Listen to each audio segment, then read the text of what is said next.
এই নতুন মন্ত্রিসভার যে শপথ গ্রহণ অনুষ্ঠান সেখানে নিরাপত্তা ব্যবস্থাও যথেষ্ট জোরদার করা হচ্ছে।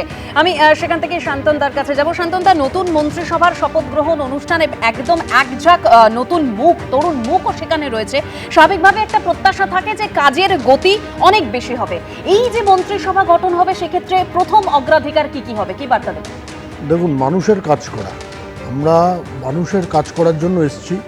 ভারতীয় জনতা পার্টির যিনি প্রাণ পুরুষ ডক্টর শ্যামাপ্রসাদ মুখোপাধ্যায়, তিনি কলকাতার মানুষ, এই পশ্চিমবঙ্গের মানুষ, এই পশ্চিমবঙ্গের হিন্দু বাঙালিদের জন্য তিনি তৈরি করেছিলেন। কাজেই সেই হিন্দু বাঙালি এবং পশ্চিমবঙ্গের সমস্ত যারা মানুষ থাকেন তাদের মধ্যে যাতে আমরা কাজ করতে পারি, এবং আমরা যে প্রতিশ্রুতি দিয়েছি নিরাপত্তা দিতে হবে সবাইকে, মহিলাদের নিরাপত্তার ব্যবস্থা আমাদের সরকার করবে, কলকারখানাগুলোকে ফিরিয়ে আনার ব্যবস্থা করতে হবে।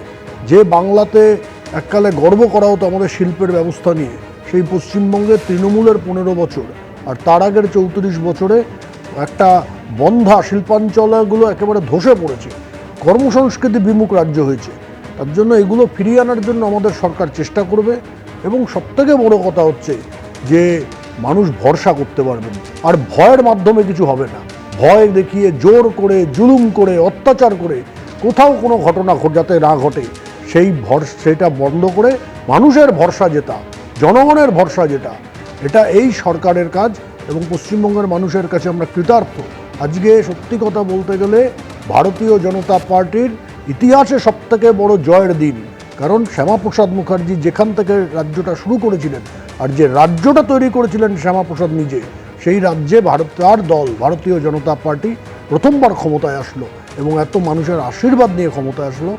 সবথেকে বড় কথা, এই যে হিউজ হিন্দু পপুলেশন, সবথেকে বেশি তার পার্সেন্টেজ ভোট যে রাজ্যে পেয়েছে সেটা হচ্ছে পশ্চিমবঙ্গ।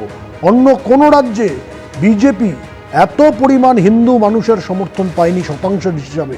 সেই শতাংশের হিসাবে একটা ম্যামথ আমরা সংখ্যা পেয়েছি, মানুষের আশীর্বাদ পেয়েছি। মানুষের কাজ করা, ভয়কে বিদায় জানানো এবং ভরসাকে গ্রহণ করা, এটা আমাদের কাজ।